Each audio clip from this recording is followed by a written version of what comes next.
Hello, everybody. Welcome to a new episode of the Dissenter. I'm your host, as always, Ricardo Lopes, and today I'm joined by Dr. James Zimring. He is Thomas W. Tillack Professor of Experimental Pathology at the University of Virginia, and today we're going to talk about his latest book, Partial Truths: How Fractions Distort Our Thinking. So, Dr. Zimring, welcome to the show. It's a pleasure to have you on. Thanks so much for having me. So tell us first, what is the premise of your book? Why did you write it? And what are the sort of questions you explore there? Yeah, so I'm a practicing scientist and I teach critical thinking skills in the sciences to science students. And over the years as I've been teaching this, we focus on cognitive biases as part of our learning because, the human brain has well-characterized strengths and weaknesses, and part of scientific training is learning how to embrace the strengths and mitigate the weaknesses. And over time, a pattern emerged, at least in my perception, that there are a constellation of human cognitive processes and errors, although not always errors, that fit a general form. And that form can be described by the mathematical term a fraction. In many ways, math is just a language to describe the world. It's a very special language with special properties. And so using the fraction as a lens, I found it easier to describe and understand certain components of human cognition and also the ways in which human brains fool themselves and can be fooled and manipulated by others. And so that kind of goes part and parcel. So the premise of the book, by the way, is not that our brains are like little computers and calculators and we have fractions running around in our cortex. That's not what I'm saying. What I'm saying is that we can use a mathematical term, a simple term, fraction, to understand the mechanics of certain cognitive processes in ways that we might not otherwise understand. What are some of the most common errors people make that involve fractions?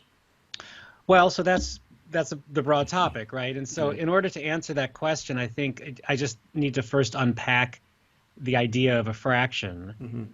And, people who might have had traumatic experiences with evil mathematics teachers in grammar school sometimes get a little bit agitated when you even mention simple terms. But a fraction is a common notion that we use every day. If everybody knows what it means to have half of an apple, or if there's a 1 in a million chance of something happening, or rates, odds, frequencies. These are all fractions, percentages, perhaps most importantly. And in this context, all a fraction is saying that of a population of things, how many of those things have a certain property? Now, what's particular about a fraction, though, is that it can go up or down by different ways. In other words, the top of the fraction is the numerator, the bottom is the denominator. The value of a fraction can increase either by increasing the top of the fraction or decreasing the bottom of the fraction, and vice versa. Mm-hmm. So a lot of the times we're given statistics from the government, from industry, from media that are a single number, 5%, for instance, right? But behind that 5% is a fraction. And unless you know how the fraction is created and how the numerator and denominator change with what the fraction is measuring, that number you're given has no real meaning and can change in multiple ways. And so you ask what are the most common errors of the fraction. I would say that it's looking at a number or a feeling and sometimes and forgetting there's a fraction behind it, such that when things go up or down, they can go up or down from multiple causes. Let me give you an example which I found very potent. So as the pandemic was first rolling out, it was reported in the newspapers in the United States that the unemployment rate was going down and average wages were going up. Mm-hmm. And that sounds a bit weird. How could that be happening as the world's falling apart, right? So the unemployment rate, right, if it's a rate, it's a fraction, is calculated as the number of unemployed people over all the people who are actively seeking jobs. And you can't include all people because that would include infants and retirees and people who are not able to work or don't want to work. So if the fraction is unemployed people over everyone looking for a job, that number can go down if more people get jobs, right? There's fewer unemployed people, that's the top. Or if a bunch of people think, oh my gosh, jobs are so hard to find, I'm not even going to look anymore, and they leave the workforce, unemployment also goes down. So what I'm saying is, and average wages go up if people make more money, but average wages also go up if the lower paying jobs are removed, or if you get rid of all the lower paying jobs, the average wage goes up. No one's making more money, but it's a fractional calculation. And so if you consider how those fractions are behind the numbers, you come to realize that unemployment will go down and the average wage will go up if the economy is going great. And the same thing will happen if the economy is collapsing at the beginning of a pandemic. So if the same number change happens with opposite results, right? The only way to understand that is to dig into the fractions behind the numbers we're being given. And I think that is one of the biggest sources of confusion of numerical information we're given, and politicians, companies regrettably use that to purposely manipulate consumers and voters so that the numbers they're giving are not lies from the context of the words coming out of their mouth are true. It was this percent, right? But the meaning of that number can be grotesquely distorted. So basically, I guess we can say that fractions would apply to virtually all domains of people's lives, correct? Everywhere. It's everywhere. I mean, unless you can avoid thinking about rates, frequencies, odds, percentages, breaking things up. Yeah, I mean, if you're going and getting change for money, you're dealing with fractions. It is everywhere, but remember, again, math is just a language, and fractions are just a term to describe this ubiquitous thing. Right. Yeah. What would you say are some of the most important psychological mechanisms or aspects of our psychology that and how we process information that influence how we think about fractions and what we get wrong about them? Yeah. So let me change the question a little bit if I can. Okay. Sure. It's not how we think about fractions. It's how fractions describe the way we think about the world. Okay. Right. And so and what you're asking is a great question. So but now we're talking about an inner process that happens where we may distort the world all on our own without outside people doing it to us, right? Our minds don't have the processing capacity to swallow the world whole, Sure. right? We are bombarded with so much information, and I'm not just talking about the internet and stories and tweets and stuff. I'm talking about just sensory input from our eyes, our ears, tactile, olfactory, sound. If our brains tried to process everything, we would just be paralyzed. So our minds filter the information that we get so that only some of well, first of all, our sensorium can only detect part of the world, so many wavelengths, whatnot. But then of what we can perceive, our minds only notice a fraction of that.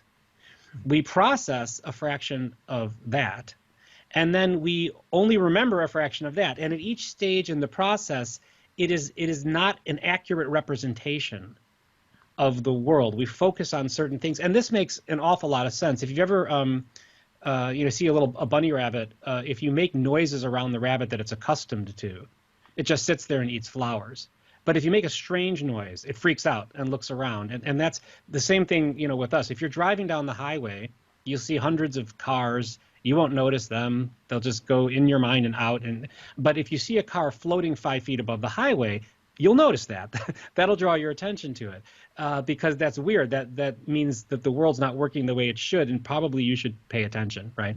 So when this happens in our minds, it affects the way we think about risk and probabilities and how the world may work. And so I'll give you an example. One of the heuristics that I talk about, and by the way, heuristics, that term just means sort of like subroutines in our minds, rule of thumb thinking, shortcuts we take to solve complicated problems. And by the way, heuristics are really important. They let us think quickly, and usually they're right.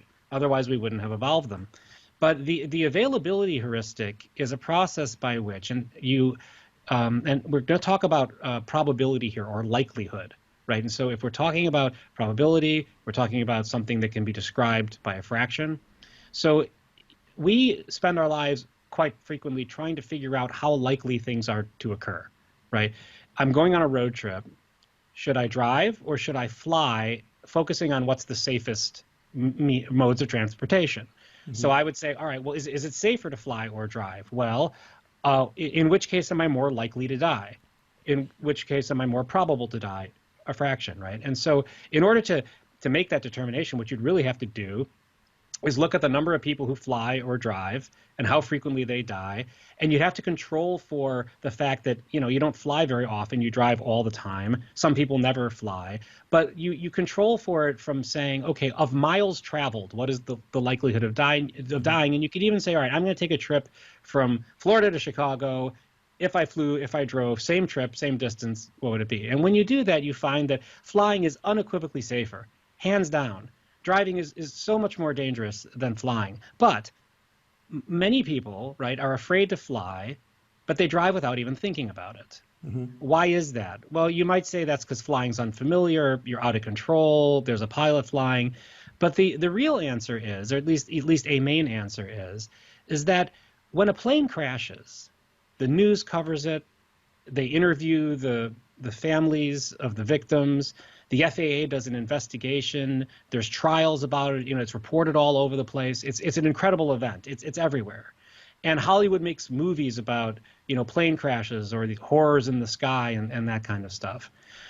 When car crashes occur, which occur every day, right? Tens of thousands of Americans die in car crashes each year. And I apologize to audience is not part of the United States. I refer to American numbers just because it's what I'm familiar with, but this is all over the world. But when a car crash happens, we don't hear about it unless it's a celebrity or it's like a really big pileup. And so when we think in our minds about, wow, what's more dangerous? Where am I likely to die? Plane crashes pop into our mind. They are available to our mind because we hear about them all the time, right? Same thing with swimming in the ocean. People are afraid of getting eaten by a shark. They're not afraid of drowning in a riptide, but it's much more likely to drown in a riptide because Hollywood makes Jaws 1, Jaws 2, Jaws 3. They don't make Riptide 1, Riptide 2, Riptide 3, right? So the availability heuristic is where you take the likelihood of something coming into your mind and use that to estimate the likelihood of something actually happening in the outside world. Mm-hmm. Now, if those things happen to line up, it's a good estimation. But for most of us, our experience and what we notice is quite distinct from the real numbers out there. And so this is an example where your brain substitutes one fraction for another, often gets it wrong, and causes us to make bad choices that result in the opposite of what we're trying to achieve, right? Not dying while traveling. So that would be a really good example of what I'm talking about cognitively. Mm-hmm. And what about the confirmation bias specifically? That's another one you talk about in the book. We could talk about this for hours because confirmation bias is probably the big bad bias in human minds. If there was one thing that led us astray, led to wars, bad personal choices, bizarre behavior, this would be it. And this is nothing new, right? So in the Peloponnesian War, Thucydides in ancient Greece wrote about confirmation bias. He didn't call it that. The term hadn't been coined, but it's clear that that's what he was talking about. This is something humans do. So what is it? All right, so the confirmation bias is this process by which we filter information to confirm beliefs we already have.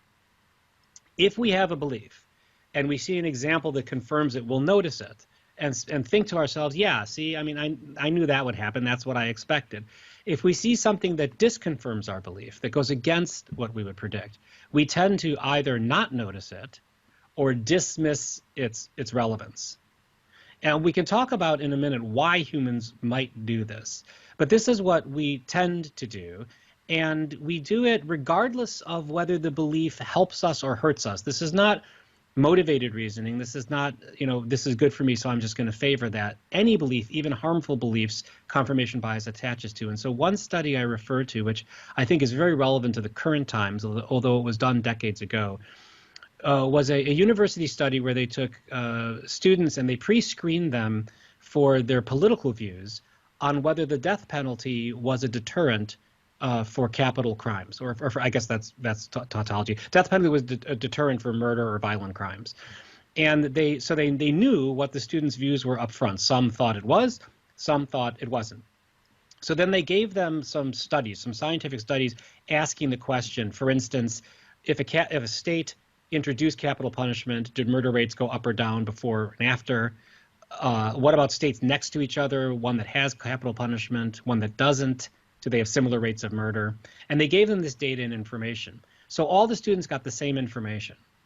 And what was stunning about the result was both points of view came out of the exercise believing more strongly what they started with, right? So they were given the very same information. So you look at the world today, and you have groups of highly polarized beliefs looking at the same world, same information. I mean, filtered through the internet maybe, but overall the same events, and the polarization just continues. Now, there are special societal factors that can contribute to that, but if you have a group of people, right, who, and let's just assume for the minute that human brains are somewhat rational. I think we could debate that, but we're not entirely psychotic.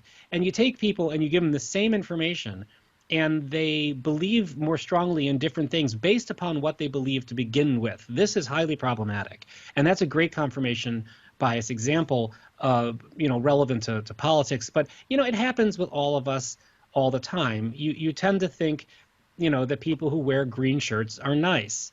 And so when a person with a green shirt is nice to you, you're like, yeah, I knew that. And when a person with a green shirt is mean to you, you just don't notice it. I'm using green shirt as an innocuous example. This applies to all kinds of beliefs and biases and stuff like that.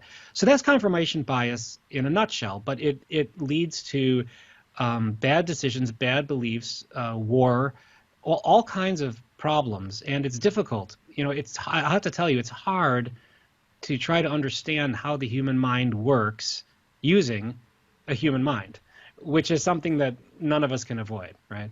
Yeah. But if these biases and heuristics are evolved mechanisms, shouldn't we expect for them to work well most of the time?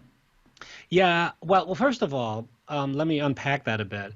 Okay. We don't evolve characteristics that work well. We evolve characteristics that work better than the previous characteristic, right? So, and by better, I mean gives us a reproductive advantage. Yeah. Okay, so really what evolution says is whatever makes more of itself, there will be more of. Okay, so we should expect what we evolve to work better than what we previously had, but evolution is an ongoing process. Mm-hmm. The second thing is that the environment changes in our current situation. Now remember, we were nomadic creatures until about 10,000 years ago. We don't have records of civilization until about 2,500 years ago, maybe 3,000 years ago, depending on how you look at it. We didn't have the Industrial Revolution until several hundred years ago. If you think about the change in our environment, the technological alterations, they are moving at a lightning fast pace. When my grandfather was born, humans had not yet flown. By the time he was 70, they had landed on the moon. We are talking about a crazy time. And so evolutionary biology moves at a glacial pace compared to technological advancement. We did not evolve sitting in front of a computer with our Twitter account going on our phone and all kinds of information blasting at us from multiple quarters, people with emails demanding a response within 4 hours, even if you're on vacation. This is not our environment. And so when you say, shouldn't these things work well in our environment, they should, if they're going to work well, they should work well in the environment in which we evolved, right? Mm-hmm. We are not in that environment now. And we should expect that we will go off the rails a bit in that context. But in this case, then it would be a matter of evolutionary mismatch, right? More so than people being irrational. Sure. But if by mismatch you mean the environment is changing and we haven't evolved to catch up, yes. That said, okay, the cognitive biases we're talking about will still cause problems even in our nomadic natural setting, but they will probably not manifest to the extent that we're talking about. Okay. So moving on to another topic, cherry picking. What is it, and could you tell us how it applies, for example, in the criminal justice system? Yeah, so, well, first of all, let me take a step back to the previous question and transition to this one, if that's okay. So if I'm talking about things that can be described in the form of a fraction, why are we talking about confirmation bias? And the reason is that because of how our brains filter the information based on our beliefs, right? We are changing the percentage of evidence that supports a belief. If we believe something and only 5% of the evidence supports it, we may perceive that 90% of the evidence supports it because we notice the things that support our belief and we ignore the things that don't. This is something we do unintentionally. We're unaware of it. It happens inside our heads. Cherry picking is the identical process, except it's being done intentionally to distort information, right? So if I was an example I give whimsically, if I was in college and I went out to dinner with some friends and then saw a movie, and then we went out and drank a bunch of vodka together and got crazy. And the next morning, my mom called me, as she often would on the weekends, and say, "Hey, honey, what'd you do last night?" And I say, "Oh, we had dinner and went to a movie." All right, nothing that came out of my mouth was technically untrue, but I cherry-picked the information. I chose to present some things and not others. And so this is something that the politicians will do, right? Ad nauseum. Their campaign may run 9 polls to test the votes, and 8 of the polls show that they're losing, and 1 of the polls shows that they're winning. So at their press conference, they say, "We just ran a poll, and it shows that we're winning," right? And so that's a true statement, but you can't see the bottom of the fraction. You don't know the other information that's out there. You specifically asked about the criminal justice system, and the types of manifestations, at least that I talk about in the book on the criminal justice system, are not really cherry picking technically. They kind of fit into a different form. If we were going to talk about cherry picking in the criminal justice system, which by the way is part of the process, because the rules of evidence, at least in American jurisprudence, are not open to the world. There are some things you can admit and some things you can't. And there are very good reasons for that, right? But the jury doesn't hear all the evidence.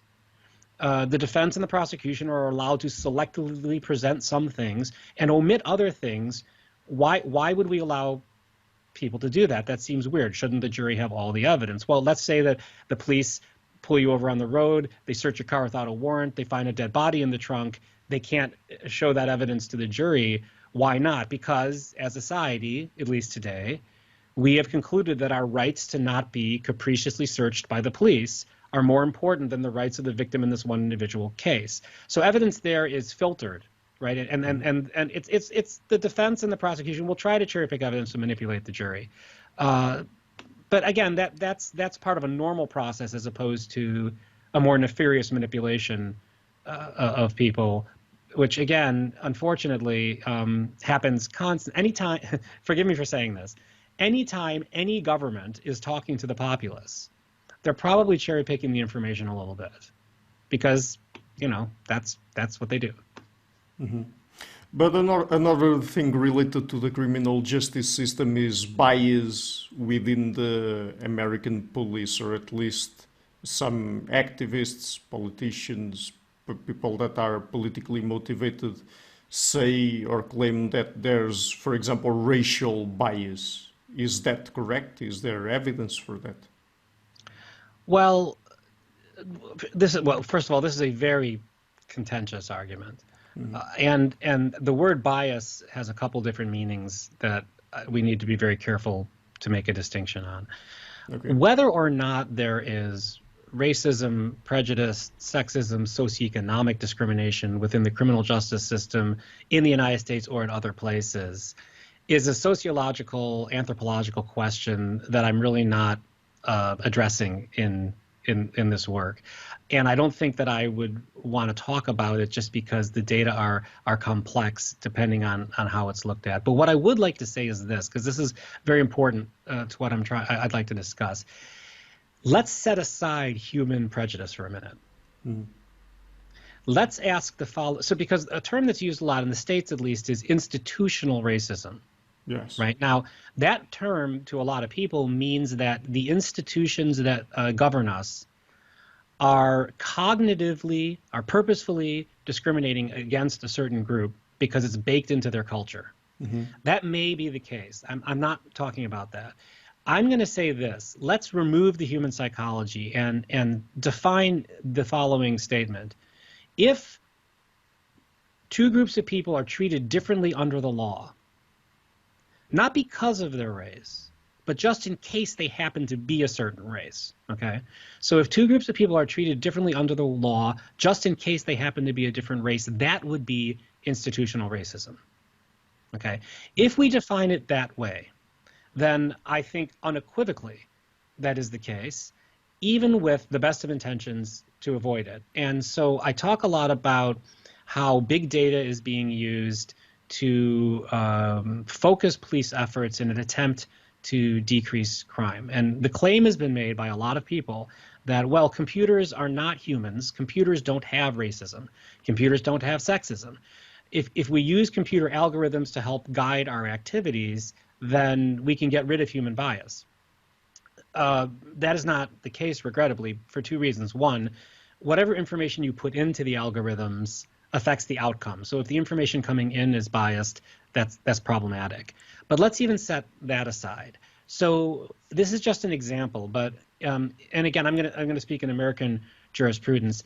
If the police have the right to arrest you if there is probable cause that you're committing a crime, but they have the right to stop you, question you, and even frisk you if there's just reasonable suspicion.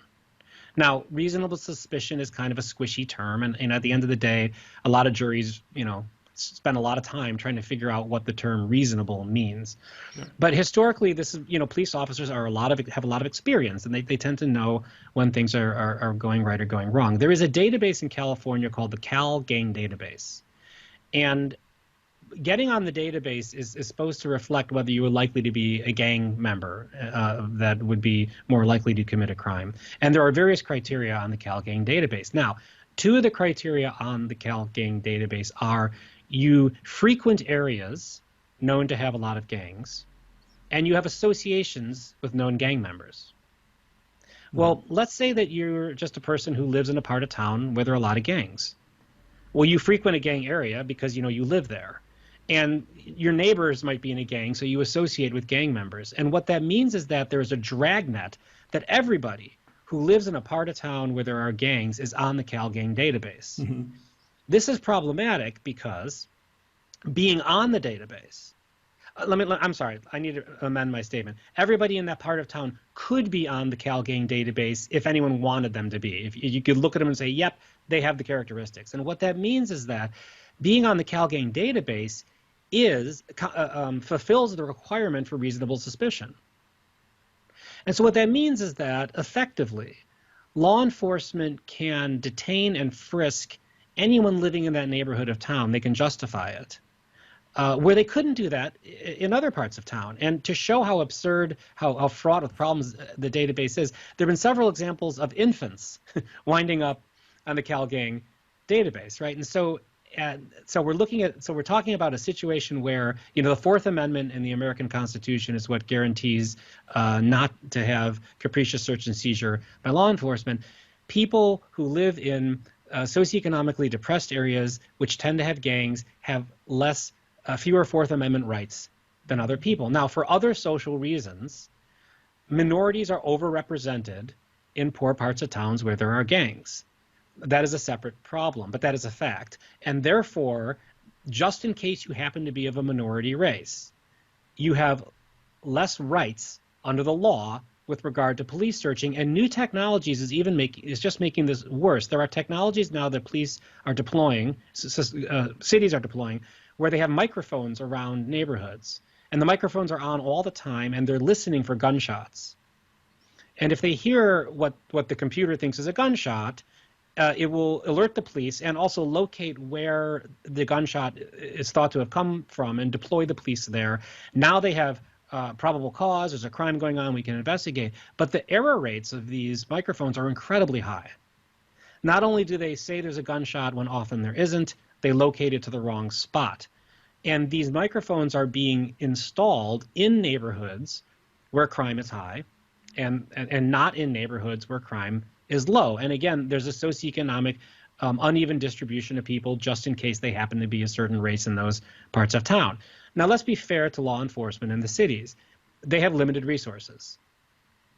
And so if you had a technology that could help you detect crime, it would be kind of stupid to deploy that in neighborhoods that don't have any crime, right? You'd want to focus your resources where problems exist. And so I'm not saying that this is a purposeful, nefarious act, but I'm just talking about the results of it, that just in case you happen to be a certain race, you're much more likely to be searched, frisked, questioned. You don't have the same rights not to be. Now, some people will argue, well, wait a minute, so what?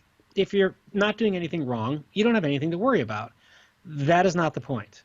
We are talking about unequal treatment under the law, just in case you happen to be of a certain race. And I think that that is a problem that we need to be mindful of. We might, as a society, we might decide that whatever benefits we get from these programs, that unfairness is worth it.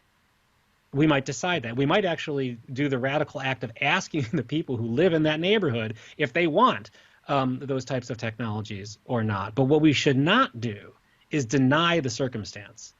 You know, we shouldn't say, oh, no, of course there's no racism. I'm not racist. My friends aren't racist. It's impossible. That is ridiculous. It is a problem. It's present, and we should discuss it thoughtfully.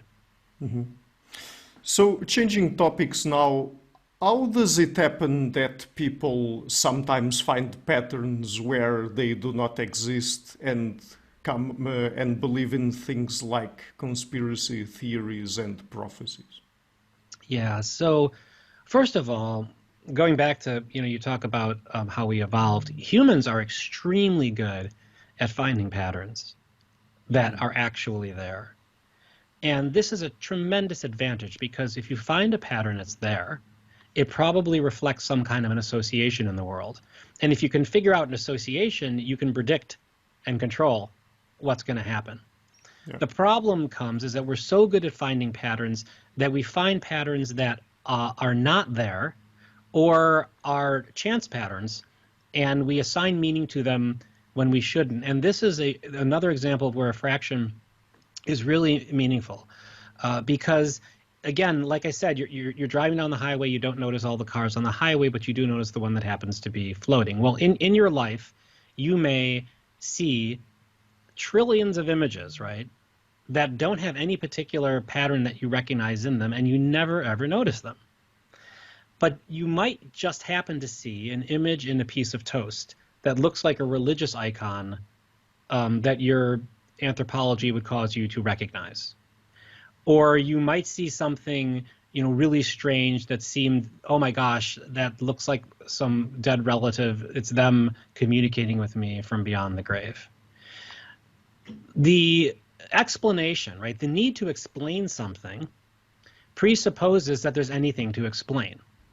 If things were likely to happen by random chance, there would be no need to explain them. So what happens is we notice the one instance where there's a weird pattern there, and we ignore all the times we look at something and there isn't a pattern there. So what we're doing is we are mistaking the inevitable for the impossible and seeking some mystical explanation for it. In other words, if you're going to notice a 1 in a million event, after doing something 10 million times, there's nothing to explain, right? It's not confusing. We just don't notice that we're doing it 10 million times. Years ago, there was a very highly popular book, actually it's still probably quite popular, called The Bible Code, where an algorithm was applied to the Old Testament in Hebrew, and these things popped out. that people were stunned by, that it predicted the Holocaust, it predicted, the Second World War, and they decided, therefore, that there are hidden messages in the Bible that God's trying to tell us. Well, what happens is they don't notice all of the various combinations of letters that are gibberish. They only noticed a few times that it hits something. And by the way, it's never been used to predict anything in the future. It's only been used to find some things in the past. So when you apply that same algorithm to Moby Dick, the novel, it also makes all kinds of predictions, just as much as the Bible. And what is crazy to me, explains how deeply humans believe in these types of things, is that some people, when hearing about the Moby Dick example, did not conclude, hey, this is all just nonsense. They concluded that Moby Dick also had prophetic value, and maybe we should look in other books. This is the same phenomenon with Nostradamus, right? So if you look at the predictions that Nostradamus wrote, the language is so vague and so susceptible to twisting and interpretation that basically it applies to, millions and millions of things. And therefore, just by chance alone, there are going to be a couple coincidental hits. People notice the hits, that's the top of the fraction, right? They ignore, or they never are mindful of, all the things that it didn't line up with. And so something that inevitably would happen just by chance alone, we're drawn to it, and we interpret it as, there's no way that could have happened unless he actually was prophetic, and therefore I should listen to the other things that he wrote. So, and you can find this kind of stuff everywhere, and all of it, again, explained by a fraction. You're noticing the numerator, you're ignoring the denominator. We have to take into account all of the times that something doesn't happen, and it's just not how our brains work, because as you said, we recognize patterns. Mm-hmm. We don't recognize random noise, right? Yeah. Random noise never registers, but it's there constantly. And so I would say to people, if you think that when a 1 in a million thing happens, after you do something 10 million times, does that need an explanation? And if the answer is no, then you can apply that to all these type of phenomena, which typically find their ways into, I'm going to use the word New Age because I don't have the right term. People who are in New Age culture don't like that term, but it finds its way there probably in its largest manifestation. Since you mentioned New Age, is it that people who promote New Age systems are all charlatans? No, no, absolutely not.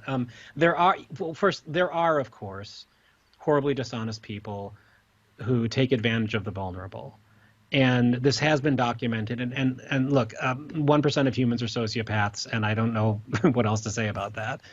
But it's quite common, and you can read testimonials about it, that practitioners of New Age beliefs, there's an old saying that, before you lie to someone's self, you take the time and effort. Before you lie to someone else, you take the time and effort to lie to yourself. So practitioners of New Age beliefs will perceive that it's working just as much as the people to whom they are selling their wares.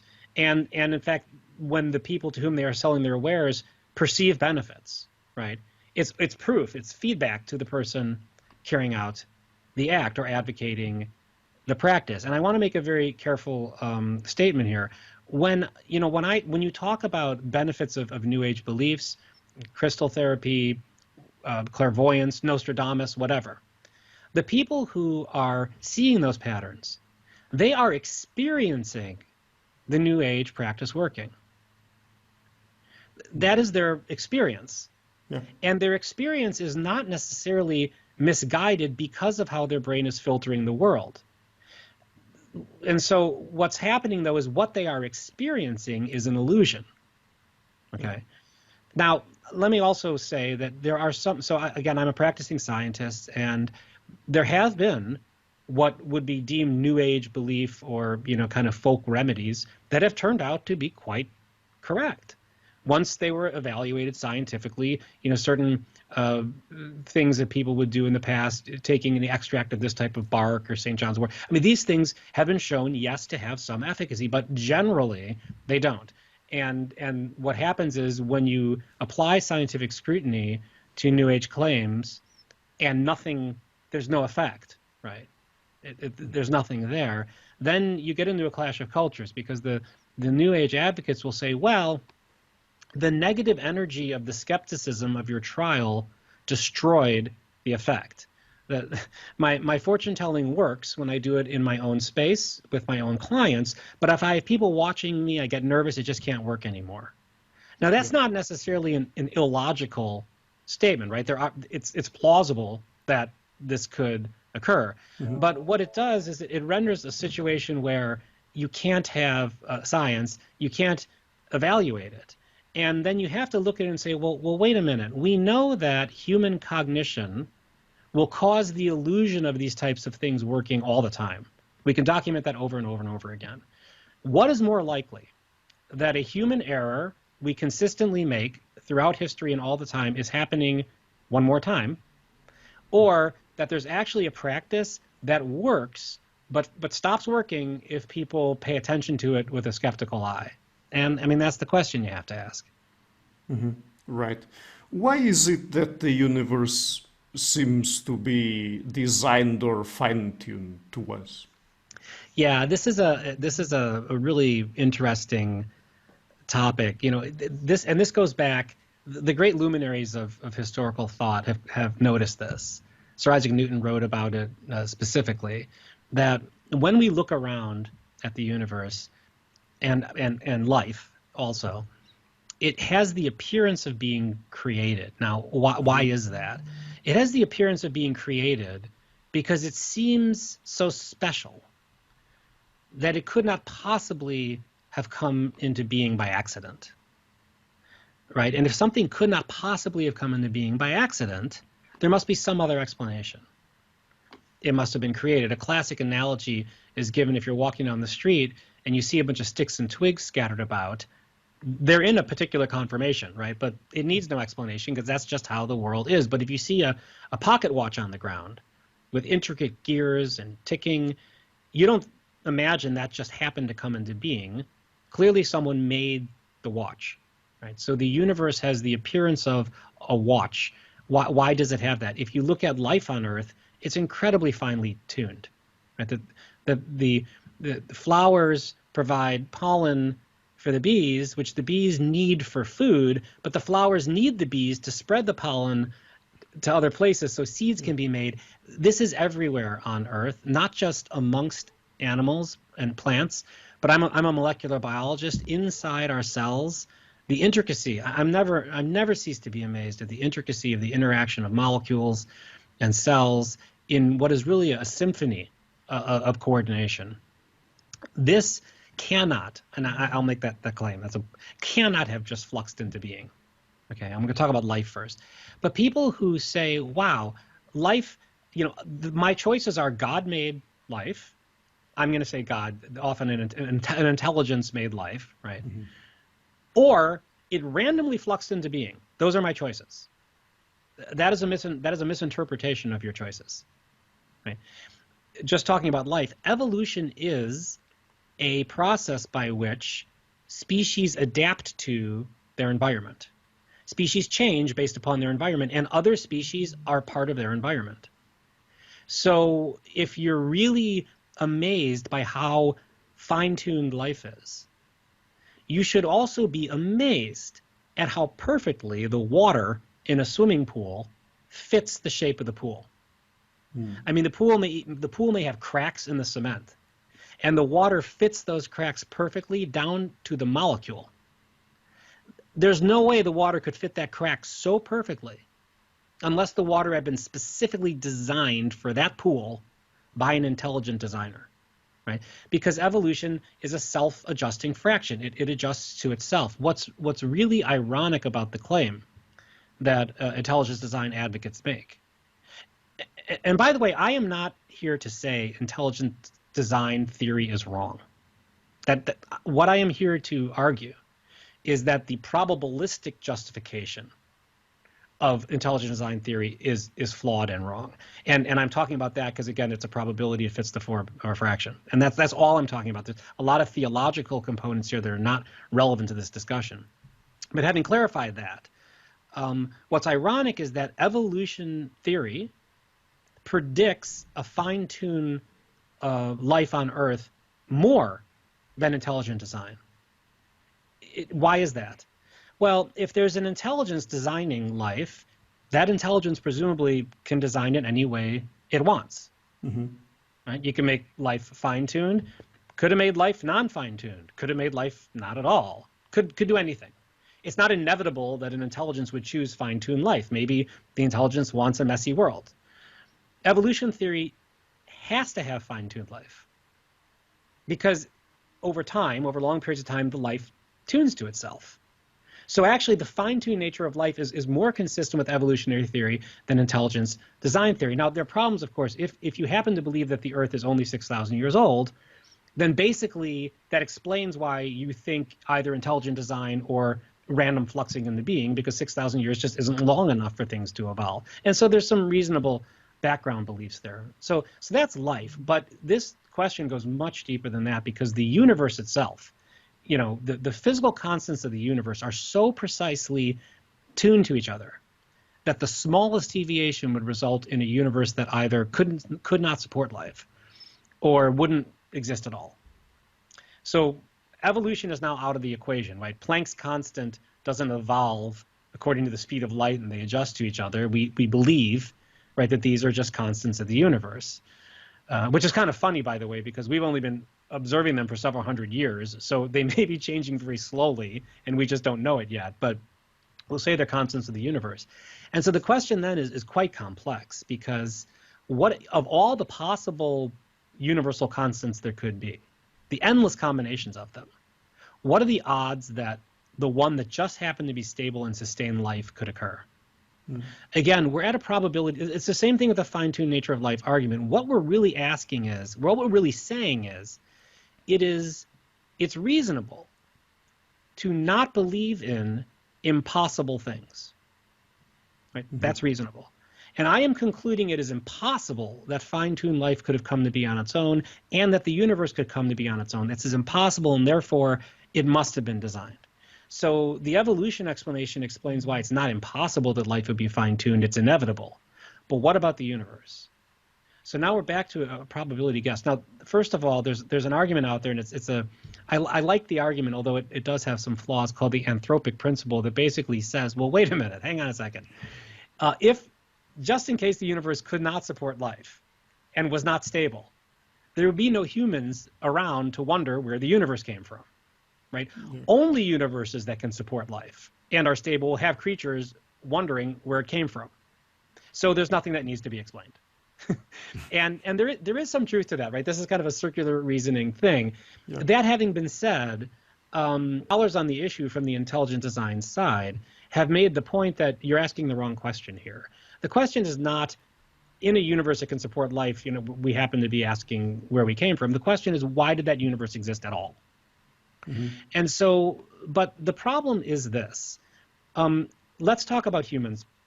If your parents got together and had you, right, and there were trillions of different yous that could have come out of your parents genetically. You happen to be you're just incredibly lucky, right? That those two zygotes got together at that time, that your parents happen to reproduce at that time, that of all the different eggs and sperm, you happen to come out. And by the way, that's for your grandparents and your great-grandparents and so on and so forth. Mm-hmm. So when I say to you, why do you exist? You say, well, because my parents reproduced. But if I say, but why do you have the specific traits you have?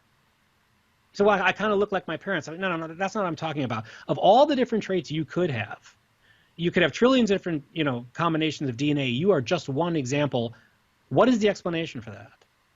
You say, I don't have any explanation. It just happened because of all the things you could have been, right? You had to be one of them.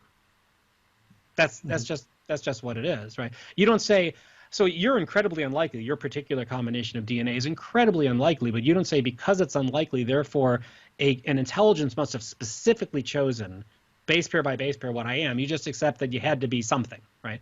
And so that argument's made to the universe. You say, look, yeah, there's an endless number of universes that could have been, but whatever universe was going to be extremely unlikely. And so there's nothing that needs to be explained. It's just extremely unlikely. But the response to that then, and it's a good response, is, humans have the ability to recognize things that are made by an intelligence, right? If you're walking through the woods and you see a bunch of randomly strewn rocks, you recognize that they're randomly strewn rocks. But if you see a face carved into a hillside, you recognize that as something that an intelligence made. And so we have the ability to recognize. When we look at the universe, we can tell, yeah, this looks like something that was made. And the problem with that, of course, is that the claim that we can recognize things made on Earth is based on experience. Yeah. Right. But how many universes have we experienced? Have we taken a bunch of universes designed by an intelligence and a bunch of universes that came into being randomly and juxtaposed them to see what are the characteristics of one or the other? We have no experience, none whatsoever. So it's an error of misusing wisdom from the wrong setting. And so this has been a very long answer to what's, obviously a profound question, life, the universe, and everything. But it comes back to, and the description of the fraction is that if you are taking something that is inevitable, life being fine-tuned to itself is inevitable.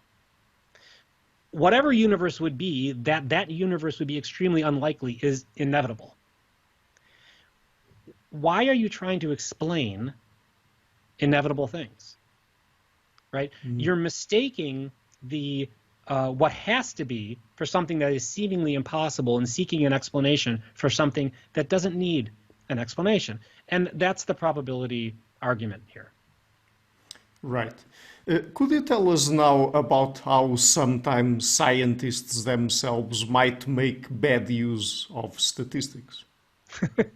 Well, scientists are people, regrettably. Yeah, I know. And I'm one of them, and I make mistakes all the time. You can ask my wife about it. I make mistakes all the time, but now we're talking about in the laboratory. So, it's interesting because you can consider scientific methods over time, the methodology of science, which is not an exactly defined term. One of its characteristics is that the methods of science mature over time to handle errors as we become more and more aware of errors. And the idea of statistical errors is relatively recent, just in the past, couple hundred years. If you had asked Sir Isaac Newton, to calculate the likelihood of a type 1 error in his calculations of a p-value, it would be gibberish. It would have no meaning. And even if you talk to him about the concepts behind it, that would also not calculate or compute. So when we do experiments in the lab or do clinical trials or do studies, we always have to be aware of the fact that there might be chance effects, right? You may be testing a drug against a placebo, and the group that got the drug may do a lot better. Mm-hmm. But you can't stop there because all diseases have some variability, and there's some chance that people who were going to do better anyway wound up disproportionately in the group that got the drug, right? And so statistics in this context are trying to detect mistaking random events for errors. And so this is what is called a p-value. Now, humans love positive things. Humans love to find out new things, and we don't love finding out things that are not, conclusive, negative information, right? You take a bunch of kids and you put them in a room and you say, hey, I've got a number between 0 and 10,000, all right? We're going to try to guess the number. And then if someone says, well, is the number higher than 5,000? If you say yes, the kids are like, yay. And if you say no, they're like, And, but they got the same information either way. But we love like positive information. And so when you look at scientific journals, when you look at scientific reports, they tend to report positive findings, much more so than negative findings. Like by negative finding, I mean, I did an experiment and there's nothing there. I looked for something and there's nothing there. Now, that's just as useful, arguably more useful, logically, if you're asking reasonable questions, right? But we tend to favor the positive information. So let's get back to this example I was talking about of just taking chance effects. The current criteria for error is 5%. And what that means is that the statistics are set that if you do an experiment, 1 out of 20 times, you'll get the wrong answer. Mm-hmm. So why would you do that? Why wouldn't you set it up so it's 1 in a million times you get the wrong answer? Why? Because doing studies takes resources and sample sizes, and you wouldn't have the ability to do the larger experiments. So 1 in 20 is the error. Now, you asked how scientists misuse statistics. I'm going to talk about how scientific practice causes a problem. Okay. So consider that there's 20 scientists out in the world doing the same experiment. Just by chance alone, one of them, and I'm going to stipulate that what they're looking for, there's nothing there. They're testing a hypothesis, and the answer is going to be no, right? So 20 of them out there do the experiment. One of them gets the wrong answer. The answer to their hypothesis is yes, just by chance alone. And they go and publish in a journal. The other 19 either never submit the paper because it's a negative finding, they know it's less likely to get published, or they submit it and it gets published in a more obscure journal that nobody reads and doesn't notice as much. So now you have a chance effect. You have it's a fraction where you can't see the denominator because it's never published, right? This is called the publication bias, the file drawer effect. And so basically something was done 20 times with an error rate of 1 in 20, and you reported the one time you got the error and not the other 19 times. And so this causes a distortion within the scientific literature, and it's a function of societal norms in scientific practice that exist for a number of reasons, but it is problematic. And in a way, it's no different, in a way than Nostradamus phenomena. You are noticing the hits, and you're ignoring the misses, not because they come in front of you and you just set them aside. They're never made available to you in the first place. Mm-hmm. So in the book you talk about societal cognition, and many of these biases and heuristics, we've gone through some examples of them, but people usually study them or think about them as occurring in individuals. They study them at an individual level. Is it that we can overcome them or more easily overcome them in a sort of social/collective context? So it's not that we overcome the tendencies in a social context, but that in a social context, the tendencies become beneficial. Okay. We want them in the social context. You say, well, why would that be? So humans are pretty good at reasoning together as groups, assuming, by the way, that there is open communication and trust between the members. That's a big ask, right? Especially nowadays. But assuming that that's the case, you have a group of people who are genuinely trying to solve a problem together. Mm-hmm. Everybody has confirmation bias because they're human. Mm-hmm. But they come in with different beliefs, right? Yeah. If I have confirmation bias for my belief, and you believe something else, I have disconfirmation bias for your belief. I am a skeptic that you have to convince, or whose arguments you have to address, right? So if people with diverse points of view, and this is essential also, come into a group, and if they didn't have confirmation bias, they would give up too easily. Right? The moment they encountered any disconfirming evidence, they would throw it out. In fact, this is true for life, right? So whatever belief, any belief you have that is a true belief, you're going to encounter some evidence that rejects it. I mean, mistaken interpretation, random evidence, whatever. If you threw out every belief you had the moment you encountered any disconfirming evidence, you'd believe nothing. So confirmation bias causes people to stick to their guns, and when they're in a group, right, that's arguing with each other, it forces people to reason, to give reasons, to make arguments against the others who disagree with them because the confirmation biases are now in conflict. And if the people are being reasonable, right, confirmation bias is not confirmation delusion. You can be convinced that you're wrong with enough evidence. It forces a group dynamic that can solve all kinds of logical problems that individuals don't solve very well on their own. And getting back to your earlier comment about how we evolved, we did evolve as groups of people trying to figure out how to kill the bison, right? Or trying to figure out these various things. We didn't, I mean, yes, there have been solitary individuals, but that's not how our cognitions evolved. And so a lot of the studies that have been done on individuals in the laboratory, once you put them in a social context, you get different outcomes. This does not mean that studying the individual or the group context, either is wrong. They're both right. What they reflect on is how a human in isolation might think, as opposed to how a human in a group might think. And then you have to ask yourself, well, with our modern technology, how much isolation are we causing that would not hitherto have been present, and what are the effects of that, right? But that's why, and this is why confirmation bias is not all a bad thing, and arguably why we evolved it. I mean, that one of the problems with cognitive psychology, when you asked this earlier, humans have all these flaws, fine, okay. Well, why would we have evolved these things? And one explanation is because they're beneficial, but you have to be in the right environment for the benefit to manifest. Yeah. So could we say that in a way the shortcomings of human reasoning are advantageous in in the context of a collective? Yeah, absolutely. Certainly for what we've been talking about here, and then earlier stuff like the availability heuristic and these errors we make, they're also very advantageous, right? We need to think quickly. If you're walking on the savannah and a lion comes running at you with blood dripping off its jowls, you don't want to sit down and do a statistical analysis of all the cats you've seen in your life and whether or not this fits the pattern. You just want to run, right? So our heuristics are very useful to us, but in evolution, things that are beneficial are not all good. They just have to allow you to reproduce better than if you didn't have them. And so, it's a misunderstanding of evolution that it leads to perfection. It doesn't. It's a mess. But, it leads to better over time. And by better, I mean more adapted to the environment. That's all I mean, right? If the environment changed so that people with less and less intelligence reproduced better, then over time, humans would become more and more stupid.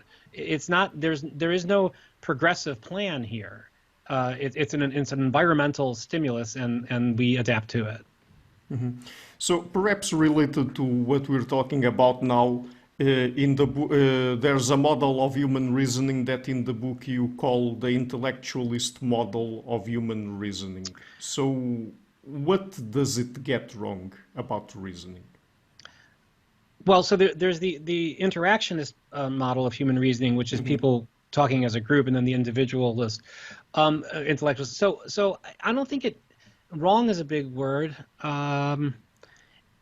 Cognitive psychology for decades has made the assumption that human reasoning is meant to benefit the individual in navigating the world. Certainly there's some truth to that, right? I was able to get into my car today and drive here. But the argument that you're referring to is that, no, it evolved to allow a group cognition, because that's where, and so that if we want to understand human reasoning, it has to be interactionist. Now, what's interesting about that is interactionist human reasoning is not a single thing.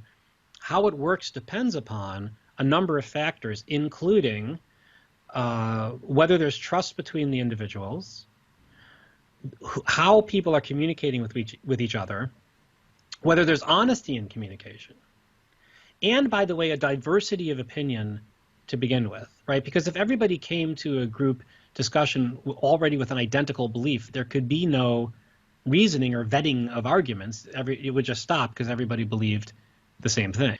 So if the reason these issues are very important is that if you build into these models, and this is done in these epistemic network modeling, which are really cool, and the reason they're cool is because these are computer models of cognitive behavior with rational agents, right? So you can model this and say, I'm removing all human bias. Forget availability heuristic, forget confirmation bias. Here is a rational actor, and by that I mean whatever the evidence shows it does, right? And it sees all the evidence.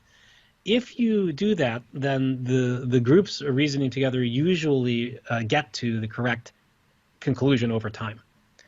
If you build mistrust into the system, or if you break down certain lines of communication, or if you put a propagandist in the system, someone who's not trying to figure out the truth, but has a particular agenda, what happens is you get polarization where two different groups break off, believing different things, and they cannot reconcile their beliefs. Or if a propagandist is present, they can very easily get people to believe the wrong thing.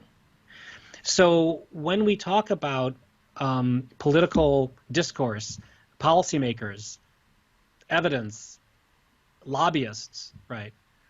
We're talking about the bad environment. We're talking about a situation where the policymakers may do the opposite of what the correct answer is that people who study the problem find. So this interactionist model of human reasoning demonstrates that humans reasoning together under particular conditions really do great things, and under other conditions do horrible things. So now knowing that, we have the ability to seek the conditions where human reasoning will have good results if we have the will to do so. So this is very powerful knowledge. It's relatively new knowledge, and we haven't really had an effort to apply it. I will say, you know, I'm at an American university. Many universities, most universities, many companies, I think most companies, have part of their mission to promote diversity, equity, and inclusion in their people. And there are a lot of arguments for this. There are some arguments against it, and most of them go around fairness, right, to people. I want to set those arguments aside for a minute, because what the interactionist model of reasoning shows is that a diverse group of people will get a better reasoning outcome than a non-diverse group of people for several reasons, not the least of which is what we've been talking about, which is difference of opinion. Now, there's a trick here, is that you are saying that I think that surface level diversity, how you look, where you come from, what your environment has been, is going to make it likely that you're going to believe a different thing than someone who came from a different group. And for now, there's some legitimacy to that. And so if you go for surface level diversity, you get a better reasoning outcome. It's really funny, and it has only to do with heterogeneity, right? So a group of white males, all white males, is going to come to a worse decision than a mixed group. A group of all African American females is also going to come to a worse decision.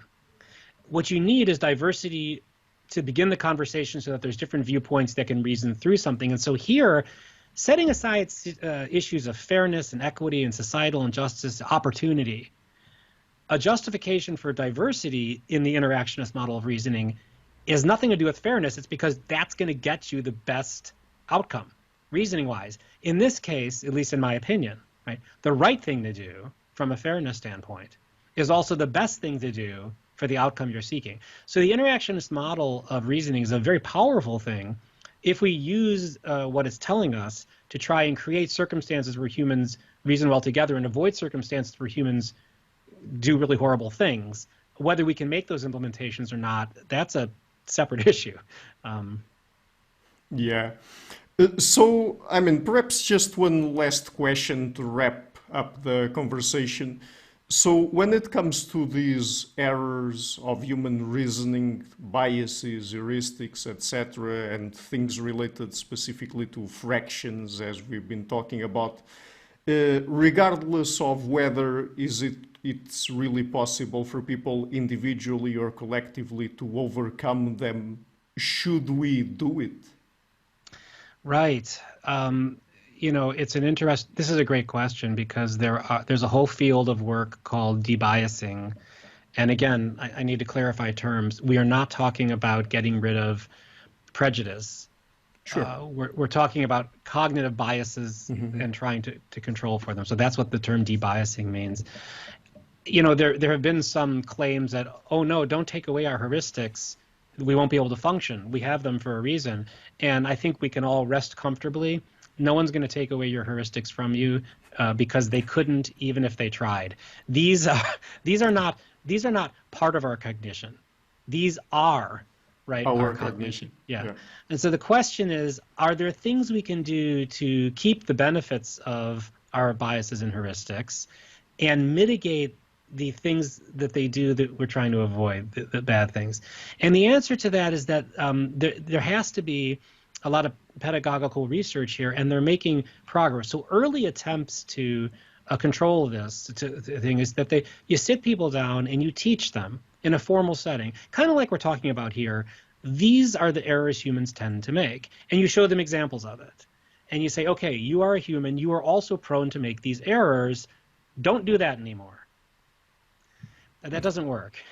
I mean, it really doesn't work. In fact, sometimes it makes things worse.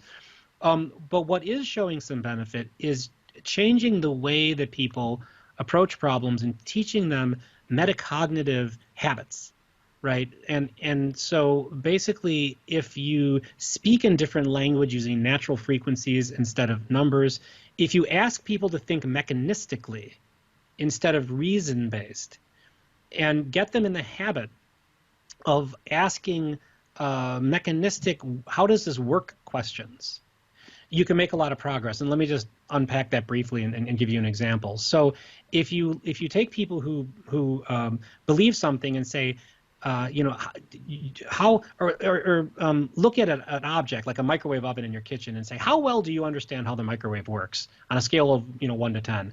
They'll say something like 9. Yeah, I know how to work a microwave. I understand how it works. And then you ask them to explain mechanistically, how does a microwave oven work? What are microwaves? Where do they come from? Why does it heat food? How does the keypad work? What's the circuitry behind it? Why does the turntable turn? Is it a gear? Is it a chain? What's going on there?